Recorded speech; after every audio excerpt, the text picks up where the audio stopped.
நாடகம் முடிஞ்சிருச்சு. வேஷத்தை கலைச்சிருவோம். போலாம்.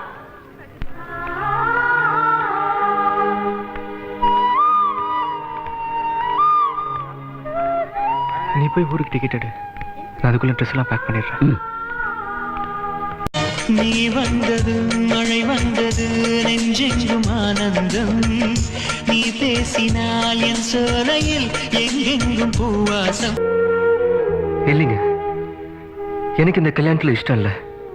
அதான் ஏன்னு கேக்குறேன். அது வந்து நான் ஏற்கனவே ஒரு பொண்ண காதலிச்சிட்டேன். நீங்க லவ் பண்ணீங்களா? நம்பவே முடியல. யார் அந்த பொண்ணு சொல்லுங்க. இப்பவே அப்பா தாத்தா கிட்ட சொல்லி உங்க கல்யாணத்தை உடனடியா பேசி முடிச்சிடலாம். அது முடியாதுங்க. ஏ? அந்த பொண்ணு கல்யாணம் ஆயிடுச்சு.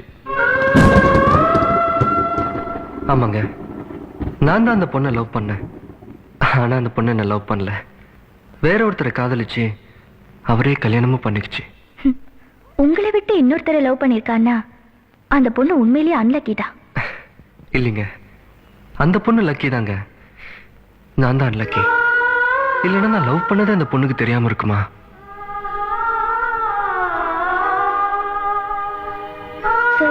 காதல்ல தோல்வி அடைஞ்சா அவங்களே நினைச்சு உருகிட்டு இருக்கணும். வேற கல்யாணம் பண்ணக்கூடாது, அப்படித்தானே?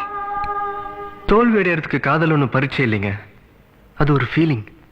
அந்த ஃபீலிங் ஒரு தடவை வந்துருச்சுன்னா மறுபடியும் அதை மாத்திக்கிட்டு இருக்க முடியாது. லவ் ஃபெயிலியர் ஆன எத்தனையோ பேர் வேற கல்யாணம் பண்ணிக்கிட்டு சந்தோஷமா இருக்கலையா? இருக்காங்க. ஆனா அவங்க சந்தோஷமா தான் இருக்கிறாங்களான்னு நமக்கு எப்படிங்க தெரியும்? எங்க லவ் ஃபெயிலியரை வேற கல்யாணம் பண்ணிட்டு வாழ்ந்துட்டு இருக்காங்களே, அவங்க ஒவ்வொருத்தர் நெஞ்சையும் தொட்டு சொல்லுங்க பார்க்கலாம். ஏன் மனசுல அந்த பழைய காதல் இல்ல, எல்லாத்தையும் மறந்துட்டு வாழ்ந்துட்டு இருக்கேன்னு? நிச்சயம் முடியாதுங்க. 100 வருஷம் ஆனாலும் எங்கோ ஒரு மூலையில அந்த முதல் காதலை வந்து ஞாபகப்படுத்திட்டு தாங்க இருக்கும்.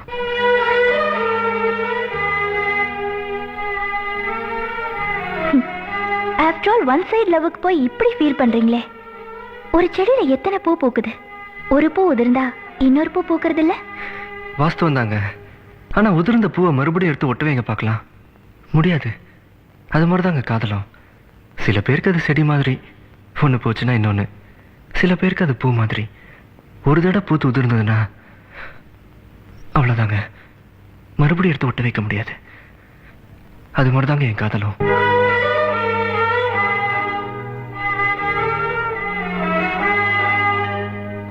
இதுதான் உங்க பதிலா? இல்ல, இதுதான் என் முடிவு. இந்த முடிவு உங்களுக்கு வேணா சோகமா இருக்கலாம், ஆனா இந்த சோகம் கூட எனக்கு சோகமா தான் இருக்கு. Good bye. என் காதல் நீலா என்று வாசல் வரும் அந்த நாள் வந்து நான் என்னில் சுவாசம் வரும். என்